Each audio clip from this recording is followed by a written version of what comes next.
Good morning, good afternoon, YouTube. Who knew that once I started making videos that I would just want to keep making them? But I think it's just getting over that first hurdle of being nervous. So, this video, hopefully it's just going to be a 10-minute quickie, but it might be a part 2, is in response to the original video from Nurden, Oregon, Sarah Spoon talking about goals and what it meant to her to be at goal, and some things for us in the weight loss surgery community to think about. And I watched her video a few days ago and I thought, God, she made some really good points. But I just kind of checked it back in my memory and thought, well, you know, I'll think about it later. I'm still pre-op, so you know, what good does it do me to think about that stuff now? Or so I thought. Then I watched less of Sarah talk about her goals and what goal means to her. And she said some good points, and I was like, maybe I should start thinking about this. And then this morning, here I thought that I would sleep in because I work my first night shift tonight. So I don't usually get up and become human until later in the evening on the nights or the days that I work night shift. So I got up earlier, used the bathroom and all that fun stuff, and was like, okay, I'm going back to bed. I'm just gonna check YouTube. Big mistake. I came across VSG Tanya talking about courage and goals, and my mind has been racing ever since. I cannot stop thinking about it. So one of the, I wrote my list, not a big one, just some notes, because I thought of goals before, but you know, it's hard to express. Oh, and even Fatkins Phil made a video too, his weekly video, and talked about goals and numbers and stuff. And so all of those YouTubers, I got a little bit of something from everyone. And this morning, Tanya kind of just had put the icing on the cake, if you will. And the first thing is that was kind of common throughout all the videos was, goal is a feeling, not a number. Thinking back, all the times that I've lost large amounts of weight, you know, I'd always thought that I would be happy if I reached such and such a number. I would be happy if, and you know, someone had mentioned, you reach that, or you know, you get the new car, you do this, and you're no happier than you were before. So now, starting this journey, you know, the surgeon asked me, what would I consider a failure after weight loss surgery? And I said losing 50 pounds. Only because 50 pounds is a huge amount of weight, but for someone who's lost 100+ pounds numerous times, I know that I can lose at least 100 pounds. I know I can do it. And so that was my answer to him. And he, you know, he talked about the 60% of my excess body weight with VSG, which would bring me down to right around the 220 mark or so.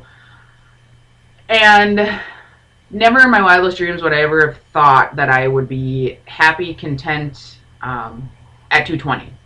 220 seems like still such a huge number, or I should rephrase that, it did. Knowing how I felt the last time I lost 100+ pounds and I reached 220-ish, give or take, I felt amazing. I felt amazing. Hindsight is always 20/20, but I kick myself now because, you know, my roller coaster of losing and gaining and losing and gaining. Of course, when I gained is when I realized how truly good I felt. Was I happy? Not completely. And I'll get to that. So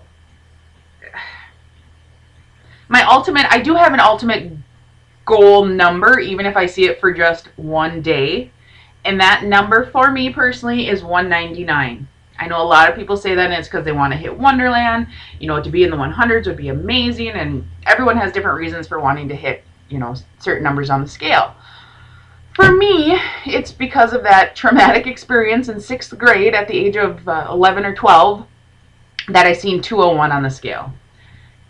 And that is just still so traumatizing to me, and so such a sore topic. So to be able to reach 199 even for a moment, I don't know. I hope that if I get to that point that it will make me lose the fat kid mentality. It probably won't until I'm right in the head, you know, let's be honest, but that's my hope. So that's my goal number. Why I want surgery? I've thought of that repeatedly. Back in 2007, when I first started hearing about weight loss surgery and went to that first seminar, how many years ago? I wasn't comfortable going this route. For reasons that I've touched on in my intro video, you know, for me, I wanted to see if I could do it, quote unquote, on my own. I don't know, you know, I just wasn't ready. The feeling wasn't there. So fast forward to January of this year, 2014, when I went to the weight loss seminar and learned about all the different surgeries and stuff and talked to the surgeon after.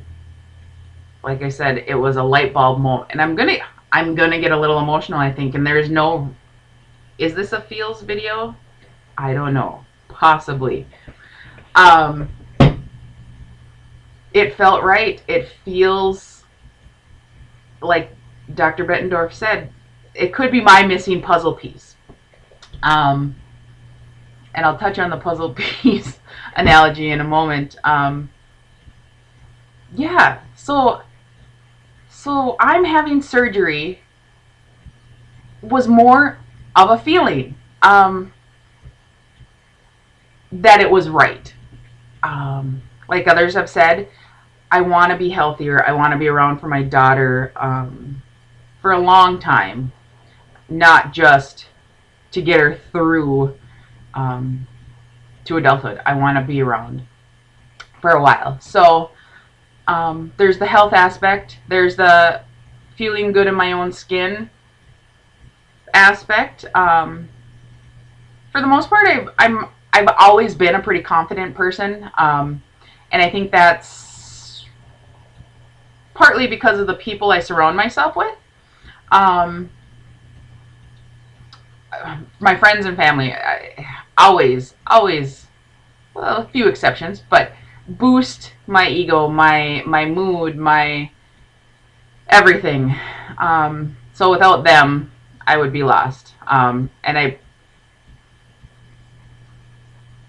probably would have fallen into a deeper depression than I did. Yeah, so the reason that I want surgery and that I'm going forward with vertical sleeve gastrectomy surgery was because it felt right. It felt like the piece that was missing. So I see that I'm hitting almost 10 minutes, so I'm going to make a part 2 to continue this conversation of goals and kind of how I'm feeling today.